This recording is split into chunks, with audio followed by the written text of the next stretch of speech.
a leitura bíblica dessa manhã. Vai estar lá no...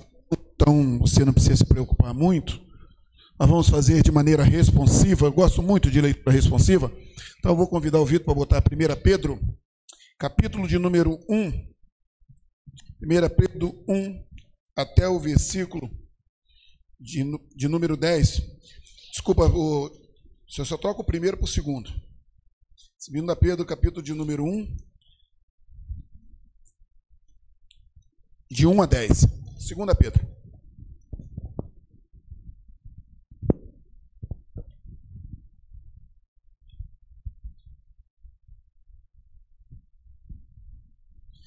Segunda Pedro de 1 a 10. Eu gosto muito desse texto porque a gente tem ouvido durante um tempo da nossa vida a religião e a religiosidade passou a ser muito questionado. Se dia alguém disse para mim que não adiantava ter fé se fosse uma fé cega. Então, essa pessoa, o que é uma fé cega? E ele não soube me responder o que seria uma fé cega. Mas dentro dos nossos relacionamentos religiosos, a gente também costuma dizer que a fé sem obras são mortas. E algumas pessoas costumam então fazer o seguinte: a fé sem obras são mortas, eu não tenho problema nenhum, eu dou uma cesta básica por mês, ou eu dou um prato de comida a um necessitado, e eu estou fazendo a minha parte. Alguns chegam até a achar que tendo a sua fé e dando dízimo, só está tudo certo. E eu começo a entender, querido, que esse texto de 1 Pedro vem quebrando tudo isso, vem arrebentando,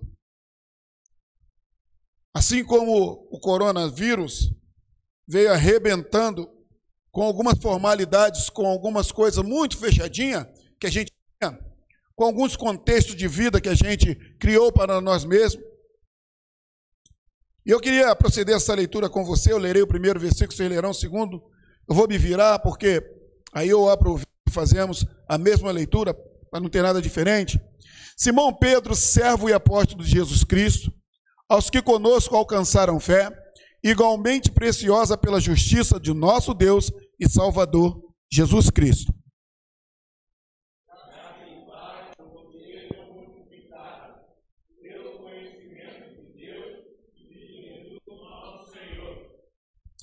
Visto que, como seu divino poder, nos deu tudo o que diz respeito à vida e piedade, pelo conhecimento daquele que nos chamou, pela sua glória e virtude.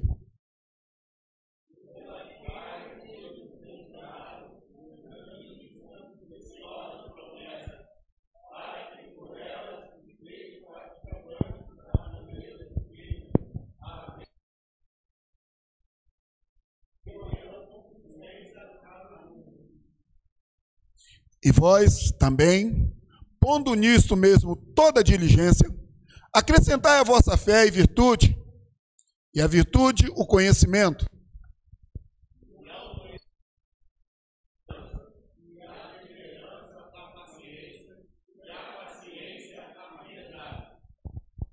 E a piedade o amor fraternal, e ao amor fraternal o amor.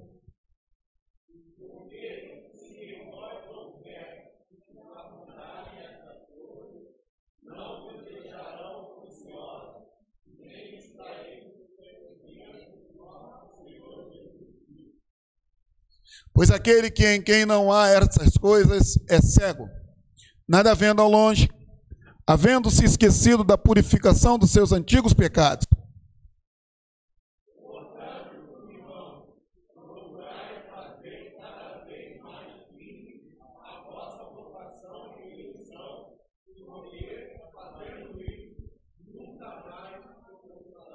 Vamos juntos de novo, versículo de número 10. Portanto, irmãos, procurai fazer cada vez mais firme a vossa vocação e eleição, porque, fazendo isto, nunca jamais tropeçareis. Feche os teus olhos, eu quero orar com você. Deus bendito, eterno Pai. Fala ao nosso coração nessa manhã através da tua palavra. Que possamos, Senhor Deus, aprendermos todos, Senhor Deus, a respeito, Senhor Deus, de coisas espirituais que precisam ser postas, ó Pai, em práticas materiais, em convívios materiais. Por isso, Senhor Deus, faz com que não só compreendamos, mas que também exercitamos, em nome de Jesus. Amém. Você pode se assentar. Querido, logo se pensamos em fé, eu queria pedir às pessoas que não ficassem saindo e andando na hora da palavra. Se nós pensamos em fé, naquilo que nós relacionamos no começo, daquilo que as pessoas pensam, ou que as pessoas interagem como fé, nós começamos a ter algumas dificuldades, porque nós vivemos uma prática diária do mesmo, a todo tempo. E logo com o passar dos anos, aquilo que muitas vezes para muitos é motivo de orgulho, temos pessoas que dizem, eu sou crente há 30 anos, Deus me salvou há 40 anos, mas ele só juntou muito do mesmo. Ele nunca progrediu, ele nunca saiu do lugar, ele não teve algumas satisfações que são dadas àquele que exercita realmente a fé em Cristo Jesus. E Pedro aqui, depois de uma saudação, Pedro nos chama a entendermos algumas coisas que são fundamentais para a vida cristã. E uma das coisas que eu começo a entender aqui, e que muitos de nós não têm olhado para esse lado, é que Pedro diz que se nós vivermos a vida com fé, nós precisamos acrescentar algumas coisas. Eu entendo que Pedro está dizendo isso porque, assim como hoje, algumas pessoas entendem que uma vez salvo, salvo sempre. Uma vez que eu aceitei Jesus Cristo, mudou a minha vida, eu não preciso, muitos têm dito que não precisam nem congregar, que dirá exercitar a fé. Mas a palavra que Pedro diz é uma coisa que vai totalmente ao contrário daquilo que temos feito. Pedro diz, olha, você precisa ser a tua fé, agora junto com a sua fé, você precisa adubar, você precisa colocar algumas coisas para que essa sua fé tenha algumas eficácias. E quando eu começo a pensar isso, eu vou lá para aqueles que lavram a terra, para aqueles que plantam e querem colher alguma coisa.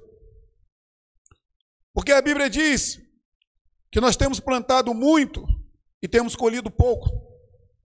E quando eu começo a pensar na vida evangélica, na prática evangélica, na igreja brasileira, eu tenho visto que isso cada vez tem sido mais realidade. Igrejas que não geram igrejas, ovelhas que não geram ovelhas, famílias onde os pais são crentes e os filhos estão totalmente fora do reino de Deus, e ainda com orgulho dizem isso. Filhos, por exemplo, que caíram na marginalidade, e quando você se identifica como um pastor, como um crente, ele ainda tem todo o prazer em dizer assim, eu respeito muito, porque meu pai e minha mãe também era. Queridos, eu estou falando de coisas que não dão fruto, eu estou falando de pessoas que na prática de vida evangélica que tem, que ao exercitarem a sua fé, não tem levado ninguém a lugar nenhum. E conforme diz o salmista, que graça tem o trabalhador que trabalha, se ele não pode comer do seu próprio fruto? E a pessoa, você plantar, né? Eu gosto muito de caqui, e agora lá em casa nós começamos a pensar, acho que eu vou te garantir aí, tá? Acho que isso também é um dos sinais que você está ficando velho.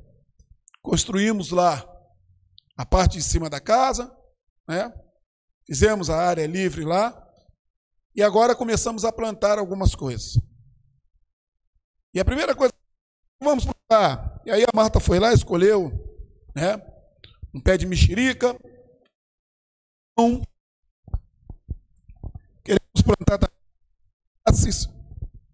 coisa desse tipo. Eu não sei se é porque estamos ficando velhos ou se estamos observando melhor a vida. Se estamos voltando o nosso olhar para aquilo que realmente importa. Talvez seja isso. Mas a Bíblia diz, Pedro diz o seguinte, que se nós adubarmos, se nós aprendermos abundantemente a fazermos isso, a trazer suprimentos para dentro da fé, nós corremos menos risco e nós temos melhor resultado. Note, por exemplo,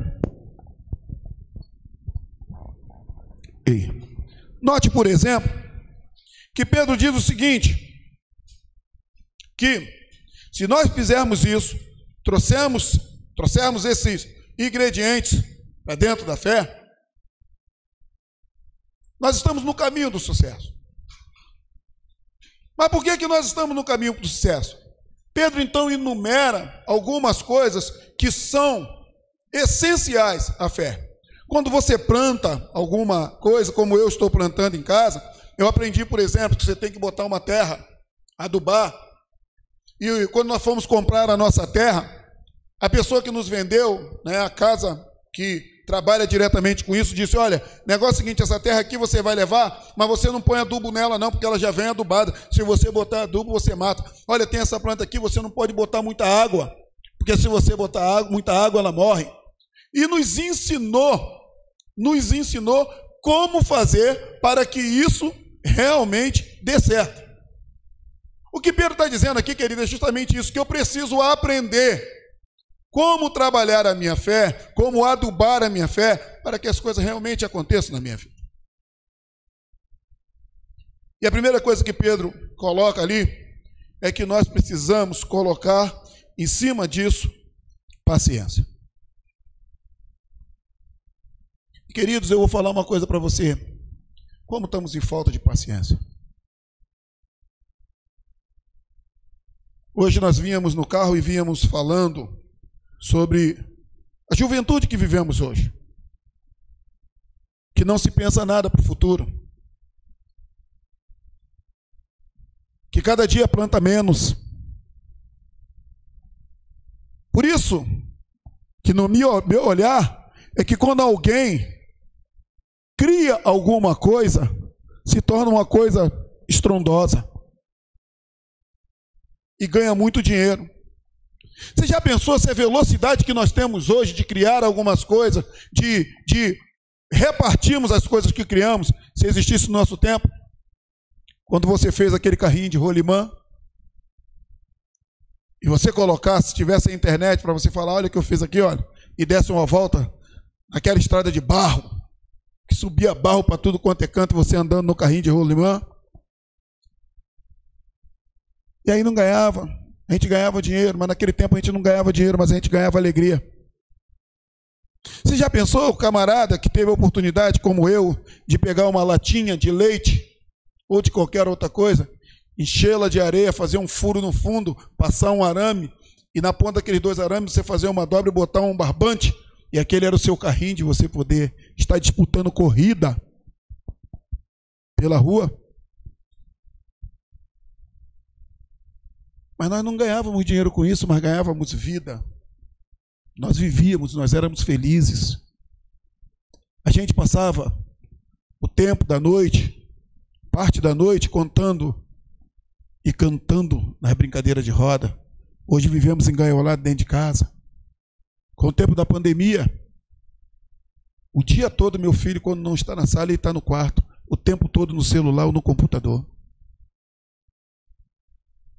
E quando eu penso em paciência, querido, compreensão, perseverança, que é o que quer dizer paciência, eu começo a olhar que se eu trago isso para dentro da minha fé, eu evito tanta coisa. Se eu adubo a minha fé com essas coisas, eu evito tanta coisa. Tem tanta gente, de vez de perseverar, tem desistido tão fácil, tem largado tão fácil as coisas para trás, projetos que não vão à frente, líderes que não lideram mais, pessoas que desistiram, pessoas que chegam na igreja que dizem, olha, eu tenho um dom tal, e eu faço isso, eu faço aquilo, ele quase fala para você, se deixar na minha mão eu faço chover, 2 meses depois, ele já está desistindo, e olha para o outro e diz, mas aqui é muito difícil, fulano é muito difícil, ciclano é muito difícil, Imagina se aquele se planta, se ele plantasse hoje, esperasse sair amanhã e ele desistisse, você não tinha nem o que comer na sua mesa. Imagine aqueles que plantaram e quando veio a chuva forte, acabou com tudo, ele tem que começar tudo de novo. Se eles desistissem fácil. Ou se veio a seca, como alguns esperavam a chuva, que viesse, que adubasse, que ajudasse, que fizesse tudo, e que de repente a chuva não veio e tudo secou. Se ele não tivesse a perseverança e a paciência para começar tudo de novo e acreditar que vai acontecer uma hora.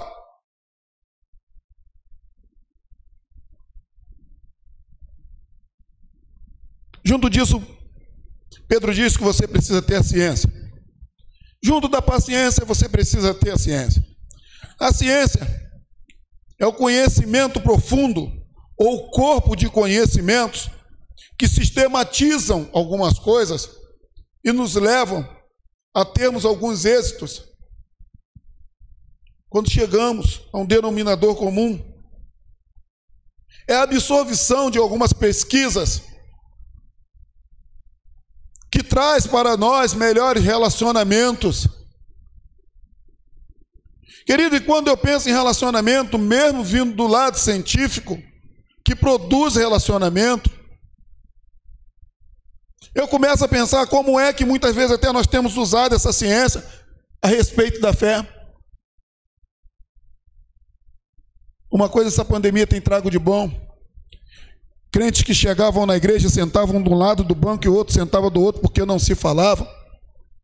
Agora não tem essa dificuldade, porque eles não têm o WhatsApp um do outro, então eles não se falam mesmo. Mas pelo menos não são maus exemplos na igreja. Pessoas que vinham para a igreja e juntavam um grupinho num canto para falar mal do outro, grupo para falar mal do fulano, para olhar a vida do outro, para julgar o outro, para ver se o outro estava em pecado, se não está em pecado. Hoje ele não tem mais tempo de fazer isso. Que ele nem vê o outro. Mas quando Pedro diz que nós temos que juntar a ciência, trazer para dentro de nós, é juntar todo o conhecimento da palavra, trazermos para junto da nossa fé e fazermos com que essa fé seja uma fé ativa, seja uma fé a mudar vidas, seja uma fé onde possamos realmente refletir a vida de Cristo em nós. E Pedro diz então que junto disso, eu preciso então juntar a virtude, a ciência e a temperança. E o sinônimo de temperança, querido, a definição disso tudo é ser moderado, ser comedido, ter sobriedade. Tem pessoas, querido, que de sóbrio não tem nada. Vivem embebecidos com as coisas do mundo. Vivem embebecidos com tudo que ouvem, reproduz o tempo todo. Por isso hoje nós somos tão bem manipulados, porque aquilo que a mídia mais divulga é aquilo que nós vamos falar, é aquilo que mais nós vamos seguir. Qual é o papo de hoje? O papo de hoje é moda. A mídia divulga moda, não se fala de outra coisa. Por quê? Porque nós não temos temperança, não somos comedidos, nós somos moderados, muito menos temos sobriedade. Não ponderamos as coisas. Não fixamos a nossa vida de uma maneira a entendermos como é que temos que andar. Principalmente quando não entendemos as coisas de Deus. E nem temos vontade de trazer a ciência para dentro disso. E nem outra coisa qualquer. Vivemos vida com Deus simplesmente pelo fato de virmos de manhã, ouvirmos a palavra, discordamos de coisas às vezes que nem sabemos, ou concordamos, vamos embora e não praticamos nada. E aí Pedro então vem com a cereja do bolo e diz: olha, vocês precisam também juntar a tudo isso o domínio próprio. E essa palavra, que, querido, tem sido algo que tem arrebentado com a nossa fé cristã.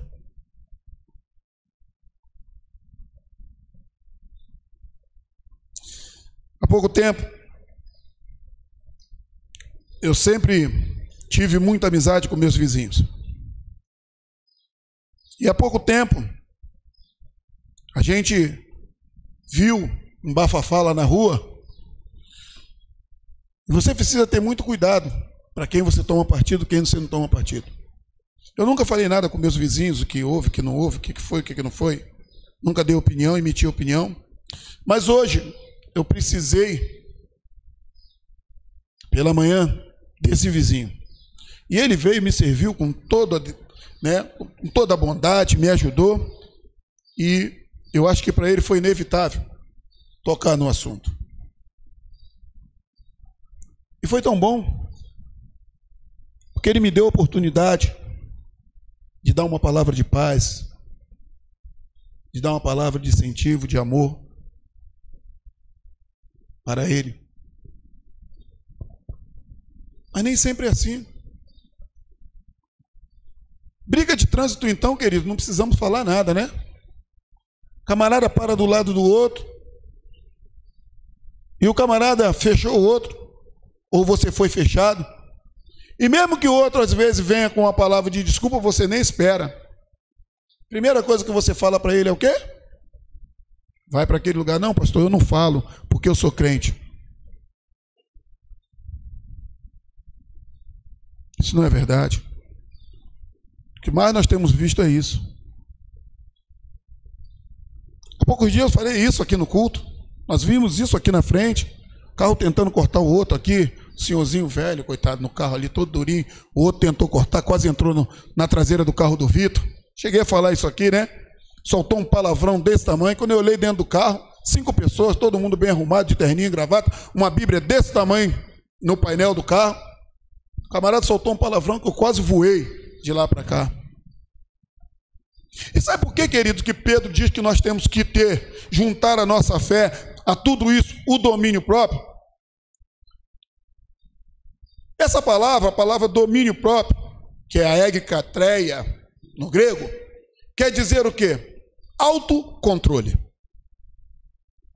Significa, querido, que dentro desse autocontrole eu preciso ter o autocontrole. O que quer dizer autocontrole? Quer dizer que você tem dentro de você um poder por dentro que você precisa controlar.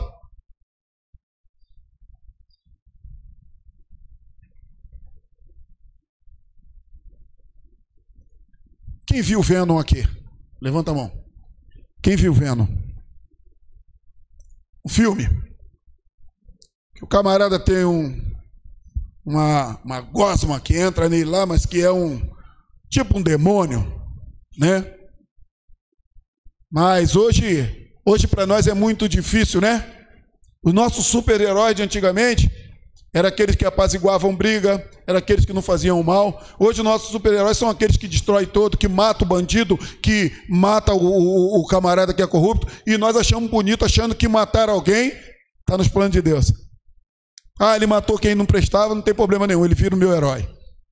E o Venom é mais ou menos assim, né? Come a cabeça do camarada lá, né? Aquela coisa toda.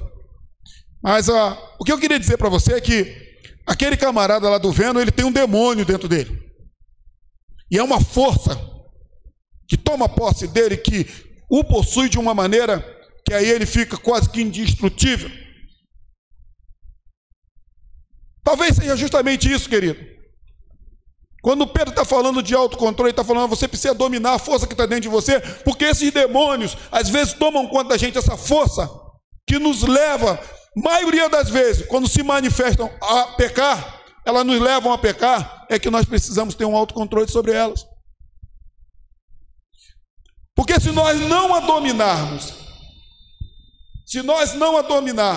e formos dominadas por ela, o final é sempre trágico. Nunca dá certo. Então Pedro diz, olha, você precisa ter domínio próprio. E sabe por que o pior disso, querido? O pior de tudo isso é que essas coisas, esse domínio próprio, junto com tudo isso que acontece aqui, traz para a gente um prejuízo tremendo. Eu estou aqui nessa igreja há 11 anos, fazer 11 anos em dezembro.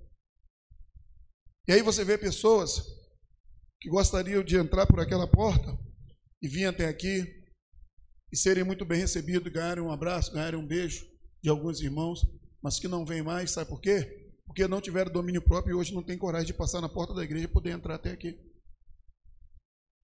Com isso, querido, você perde pessoas, você perde amizade, você perde pessoas que são caras a mim e a você.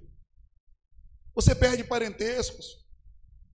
Quantas famílias que no meio desse alvoroço todo não tem esse autocontrole e quando viu já aconteceu, já falou, já fez. Sadak estava dizendo para mim que na família dele são 22 filhos, é isso? E tem 22 irmãos. E só a família dele, só ele foi para o ministério. Do mesmo jeito na minha casa, eu sou o caçula da minha casa, e geralmente, assim como era com José, querido, o caçula não tem valor nenhum. Eu preguei para você sobre José na semana passada. Olham para esse camarada e diz: você vai mandar na gente? É muita pretensão sua. Mas quando chega no futuro, quando tudo acontece na vida de José, o seu pai denominar todos os seus filhos, olha para José e diz: você é árvore frutífica, porque por onde você passou, você plantou e você colheu. E a gente não tem valor, e quantas vezes, depois de ir para o ministério, depois de ganhar o título, mas depois de sentir o chamado de Deus como pastor, e ser apresentado dentro da família, porque eu acabei sendo pastor da minha família, eu acabei sendo pastor da minha casa, eu acabo sendo pastor de amigos. Quantas vezes alguém olhou para mim da minha própria família com algum desprezo, e eu tive que ter esse autocontrole, esse domínio próprio, ao responder, porque a palavra de Deus diz, querido, que a palavra brava suscita ira, mas a palavra branda acalma o furor. Então não adianta só você ter fé. Não adianta você ter fé por ter. Não adianta você vir aqui e dizer: não, eu creio que Jesus Cristo é meu único suficiente Salvador. É por isso que tanta gente costuma ir no embalo do que tudo que se diz, tudo aquilo que se fala, e diz: fé todo mundo tem, crente todo mundo é. Não, querido. Jesus, quando olhou para Pedro, disse para ele: sede crente e não incrédulo. Jesus estava falando daquele que crê ao confessar Jesus Cristo como seu único suficiente Salvador. Porquanto creu no unigênito Filho de Deus. É isso que define crente. Não é o que as pessoas dizem que a palavra é. O que define crente, aquilo que nós somos, é quando estamos diante do Pai. E aí Pedro diz o seguinte: olha, se vocês fizerem isso, se vocês adubarem a fé de vocês, se vocês suplementarem a fé de vocês com tudo isso, sabe o que não vai acontecer com vocês? Vocês não vão se tornar ociosos. É a primeira coisa que Pedro diz aqui. Você sabe o que é ocioso, querido? Sem ocupação. Eu tenho uma tristeza tão grande quando eu vejo o crente dizer assim: eu quero ir lá para a igreja, mas eu quero só ficar sentadinho lá, na minha, ouvir a palavra, né? Meditar na palavra, orar e depois ir embora para casa. Ele acha que está fazendo tremenda de uma vantagem. A Dani, há pouco tempo, no meio dessa pandemia toda, um dia nós nos ligamos lá e nos falamos no Zap. Ela mandou um recado para mim. Lembra disso, Dani? Tio, vem me buscar porque eu não aguento mais ficar dentro de casa, eu quero ir para a igreja cultuar.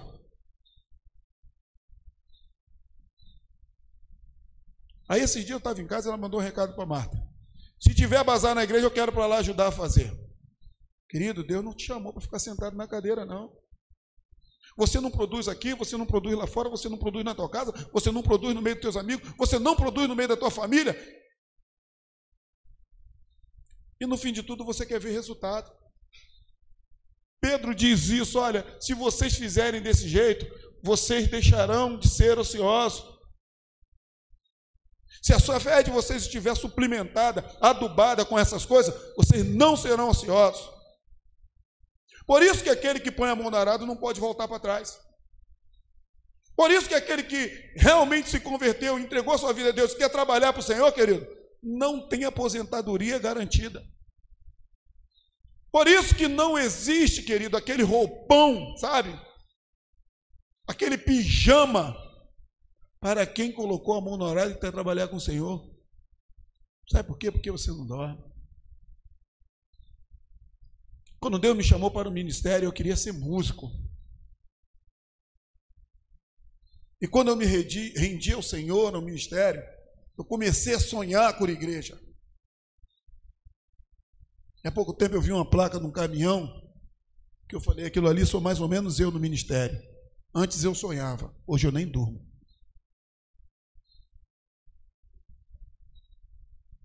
Sabe por quê? Porque vocês não me deixam dormir. É preocupado com o PH, que está fazendo teologia, ser ministro do Senhor. É preocupado com o Tiene, com o Nathalie, né, com o Alex e com o Damares, que vão tudo por face a face.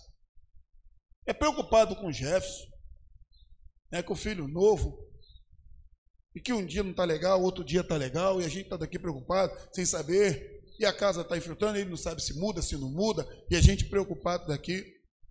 É preocupado com o irmão Lourdes, é preocupado com o irmão Raimundo, está tudo bem por aí? Não está tudo bem? É preocupado com a Beth, que deve estar vendo a gente aqui, pela nossa transmissão, e com os outros irmãos que estão em casa, a família do Luizão, a irmã Rosa, que estava enferma, a nossa Florzinha, que está internada. Então, querido, não dá mais tempo. É o Vitor que fica tossindo o tempo todo, que está ruim, mas que não quer ir no hospital. Aí a Luana pede para eu dar uma coça nele. Eu não sei se eu dou a coça para agradar ela ou se eu não bato nele para agradar ele. Mas uma coisa eu sei que eu não tenho, querido: ociedade. Eu não estou mais ocioso. Eu tenho muito que trabalhar. Porque eu resolvi adubar a minha fé. Eu resolvi suplementar a minha fé. E qual é a preocupação disso tudo, querido? É que você se torne como a igreja do Apocalipse. Lembra? Porque você não é quente, não é morno, eu estou a ponto de te vomitar. Ser ocioso, querido, é justamente isso. Está ali, ó. Para onde a maré vai, me leva.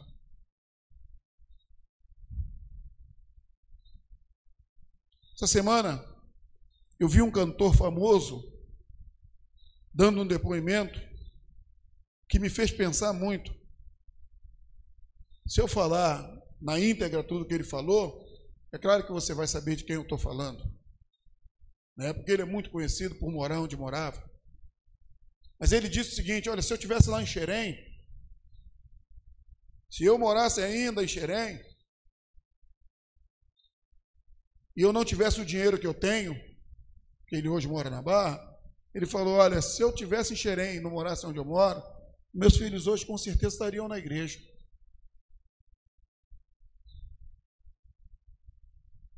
E ele disse uma coisa, querido, e ele até falou, ou talvez estivesse na igreja ou estivesse na macumba. Ele disse: o homem precisa de um norte para se orientar. O homem precisa de algo para acreditar e para poder seguir. E ele disse o seguinte: quanto mais o homem ganha dinheiro, mais ele se afasta de Deus.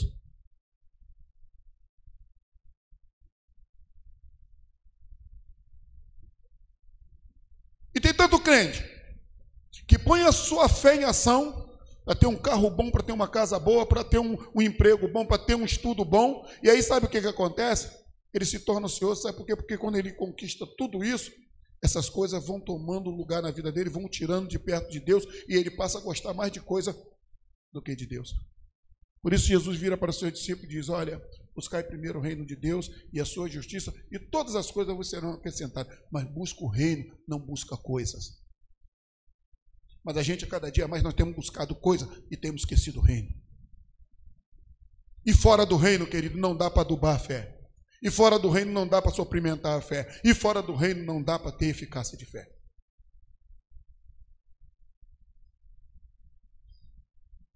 Pedro diz também que se vocês fizerem isso, adubarem a fé de vocês desse jeito, vocês não ficarão estéreis.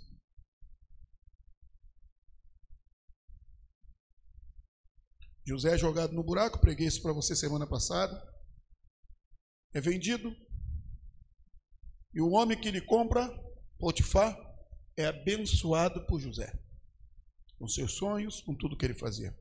A mulher dele trama contra ele, inventam mentira contra ele, ele é jogado na prisão, e na prisão ele vai ser bênção na vida de outras pessoas. Aqueles que ele abençoou, que era o copeiro, o Mora e os outros, foram absolvidos, esqueceram de José, e mesmo assim, por providência de Deus, José vai parar de frente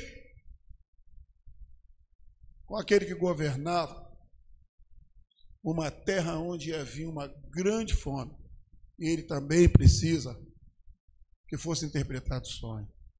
E ali também José é bênção, e Deus o coloca num ponto de destaque. Sabe por quê, querido? Porque todo tempo ele foi frutífero, ele nunca foi estéril. Porque todo tempo a fé de José foi adubada. Ele estava no buraco, ele não estava chorando, falando, que pobre coitado sou eu, olha o que fizeram comigo. Ele foi para os pés do Senhor. Ele foi para a prisão, ele foi para os pés do Senhor. Ele foi para a casa de Potifar, ele foi para os pés do Senhor.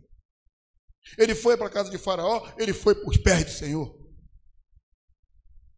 Tanto que a palavra de Deus diz que o povo de Israel, quando começou a viver como escravo no Egito, o relato que tem lá é o seguinte: mas o novo Faraó não conheceu a José e nem conhecia esse povo.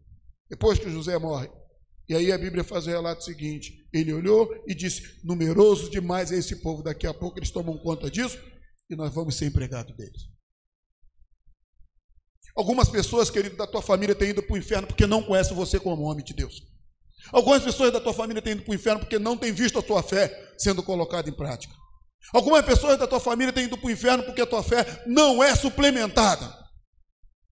E eles não veem eficácia nenhuma. Você não dá fruto. Você não é árvore frutífera. Você é uma pessoa infecunda. E a terceira coisa que ele diz que não haverá, em quem abundarem essas coisas, não haverá interrupções, não haverá tropeços, diz na minha versão. Toda vez que você tropeça, querido, você interrompe um ciclo de alguma coisa que você está fazendo. Nota, é muito comum a gente ver aquela coisa de jovem, né? O que você vai ser, Amanda? Eu vou vir para cá, eu vou estudar, né? Amanda está aí junto com a gente, lá de Fortaleza. Aí a Amanda está pensando em vir para cá, né? Ser minha ovelha. Eu vou preparar o chicote para ela. Botar um chicotinho lá no gabinete com o nome dela. Entendeu? Não precisa nem ser muito grande, não, que ela também não é muito grande. Né? Então, não vou ter muito trabalho, não. Aí a Amanda vem para cá. Aí senta lá com o pastor pergunta, Amanda, o que você quer fazer aqui em São Paulo? Pastor, o meu sonho de vir para São Paulo é para estudar, é para trabalhar, eu vou me formar. O que você quer ser, Amanda? Eu vou ser engenheira, vou ser aquilo, vou ser outro. Daqui a pouco ela chega aqui, arruma um namorado, né? Aí vai para aquela vidinha gostosa que todo mundo acha legal, pai, e tudo. Daqui a pouco a Amanda está lá, e isso não é algo que a gente está longe de viver, daqui a pouco está grávida e tudo. Aí você fala, e aí, Amanda, como é que foi? Interrompi um ciclo da minha vida, interrompi um sonho, tropecei. Não precisa ser nisso, não, pode ser numa corrida. Já viu aquele camarada que vem correndo, ele está olhando a linha de chegada e falou, oxe, eu estou em primeiro agora e ninguém me pega, né? Daqui a pouco ele dá um tropeção, toma 2 cambalhotas, 3 capotes, fica todo ralado, quando ele levanta de novo já passou 5 na frente dele. A palavra que Pedro diz aqui é o seguinte, olha, você não terá tropeço, não terá interrupções. Talvez seja isso que Paulo quis dizer quando ele olha e diz, prossigo para o alvo da soberana vocação, meu olho está lá, eu não olho para os lados, nada vai me interromper. Os obstáculos, todos nós temos, mas quando eu estou com a minha fé, querido, fertilizada, adubada, acrescentando todos esses sofrimentos, querido, cada obstáculo que vem eu não tropeço, mas eu pulo. E eu vou galgando, eu vou subindo, até chegar aonde eu preciso chegar. Por isso,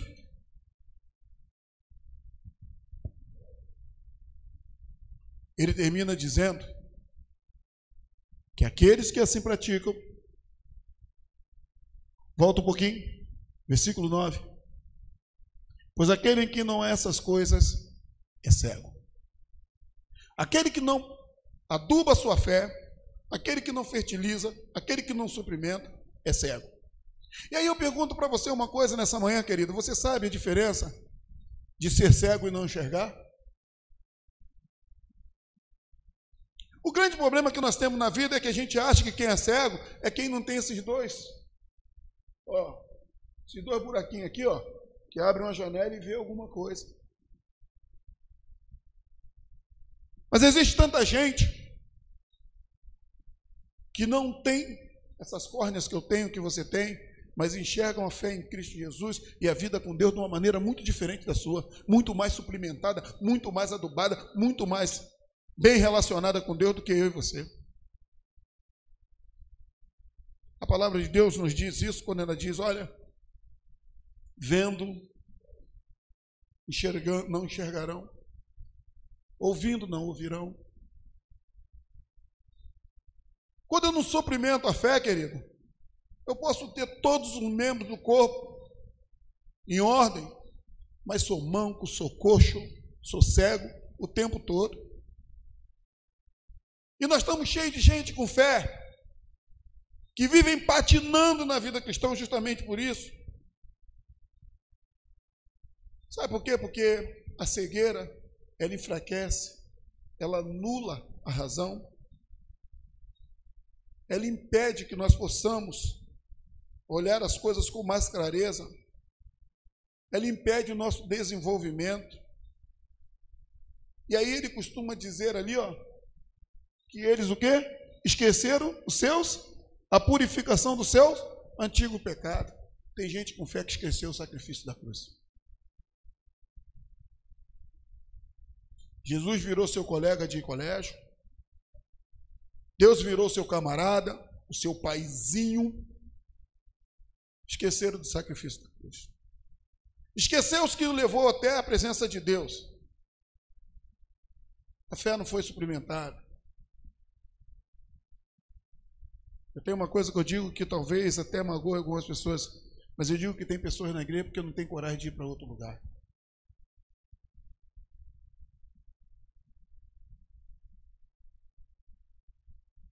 Pessoas que não suplementam a fé todos os dias. Por que você vai à igreja? Porque é legal. Tanto que você tem crente que diz que o inferno não existe. O que ele veio fazer na casa, do lado de Deus?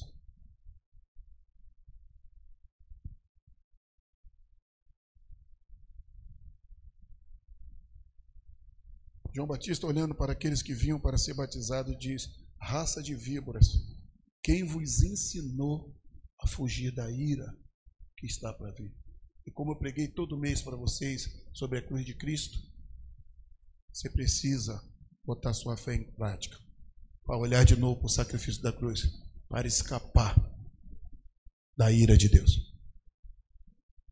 Porque a Bíblia diz que ele vem como juiz e vem julgar os povos com equidade. Sabe por quê, querido? Porque a Bíblia me garante que aquele que está em Cristo, o diabo não lhe toca. Certa vez eu encontrei alguém que falou para mim assim: eu não gosto muito da igreja batista não. Eu falei, por quê?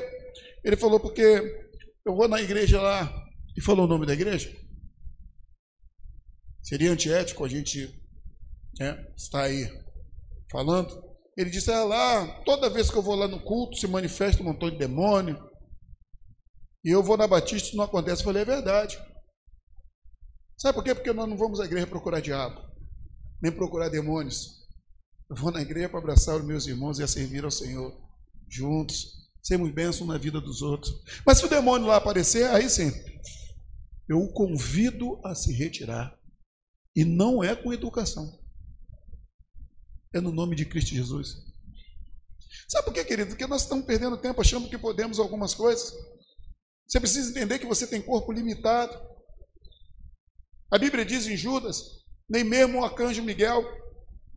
Você sabe quem é o arcanjo Miguel? O arcanjo Miguel é um anjo, que só ele tem esse nome. É de qualidade única. A gente usa muito hoje isso, né Jefferson? Culto híbrido. né? Mas híbrido quer dizer único. E se o camarada está fazendo, o outro está fazendo híbrido, então já não é mais híbrido, não é único. Mas Miguel era único e é único. Mas a Bíblia diz, é líder dos anjos. Mas a Bíblia diz, nem mesmo o arcanjo Miguel, quando lutava contra Satanás pelo corpo de Moisés, ousou dizer-lhes palavra de baixo calão. Antes o repreendeu em nome de Jesus.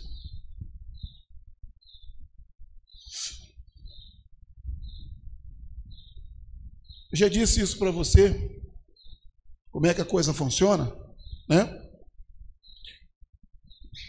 Essa aqui é a minha fé. A luz acendeu. Mas sabe por que a luz acendeu, querido?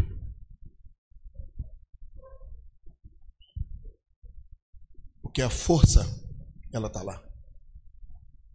E essa força é Jesus.